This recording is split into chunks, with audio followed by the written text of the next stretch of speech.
مرد کا مزاج ایک ضدی بچے کی طرح ہوتا ہے۔ عورت اس کو جھکا نہیں سکتی، صرف پیار سے منا سکتی ہے۔ کیا آپ اتفاق کرتے ہیں؟ مرد کی سب سے بڑی بدصورتی اس کی خالی جیب ہے۔ محبت کرنا انسان کے بس میں نہیں ہوتا، مگر محبت کو نبھانا انسان کے بس میں ہوتا ہے۔ محبت ایک ڈرامہ ہے جس کی آخری قسط جسم ہے۔ محبت میں روز بات کرنا ضروری نہیں ہے، خود کو کسی کی امانت سمجھ کر ہر لمحہ وفادار رہنا ضروری ہے۔ زندگی میں ایسے شخص کا ہونا بہت ضروری ہے جس کو دل کا حال سنانے کے لیے الفاظوں کی ضرورت نہ پڑے۔ پیار میں لوگ اتنے مضبوط ہو جاتے ہیں کہ دنیا سے لڑ جاتے ہیں، اور کمزور اتنے ہو جاتے ہیں کہ ایک انسان کے بنا نہیں رہ پاتے۔ زندگی میں کبھی اس انسان کو مت کھونا جو غصہ ہونے کے باوجود بھی آپ کو اکیلا نہ چھوڑے۔ اگر کوئی لڑکی آپ کو دیکھ کر اپنا دوپٹہ ٹھیک کرنے لگے تو یہ مت سمجھنا کہ وہ آپ کو سگنل دے رہی ہے،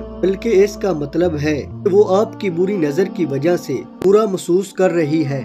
خوبصورت لڑکی اور چائے میں قدرے مشترکہ گرم ہو، تیز ہو، رنگ اچھا ہو، خوشبو والی ہو، 2 منٹ میں تیار ہو جائے اور رات بھر سونے نہ دے۔ جانتے ہو محبت کیا ہے؟ محبوب کی غلط بات کو بھی صحیح تسلیم کرنا۔ بہترین فن یہ جاننا ہے کہ کن چیزوں، باتوں، لمحوں اور لوگوں کو نظر انداز کرنا ہے۔ لوگ کہتے ہیں کہ کسی سے محبت ہو تو اسے بتا دو کہ محبت ہے، لیکن میں کہتا ہوں کہ نہ بتاؤ۔ یہ کم بخت اظہار بڑا مروت ہے۔ کسی کو جلدی میں اپناؤ گے تو ہمیشہ منہ کی کھانی پڑے گی، کیونکہ ہم انسانوں کو جو چیز بھی وافر مقدار میں میسر ہو، ہم کبھی اس کی قدر نہیں کرتے۔ کسی کی پیاس بجھانی ہو تو بادل بنتے ہیں، کنواں نہیں۔ جو اعتماد احمق کے پاس ہوتا ہے وہ عقل مند انسان کو ساری زندگی نصیب نہیں ہوتا۔ خدا کے بنائے ہوئے جوڑے فطری اور خوبصورت ہیں،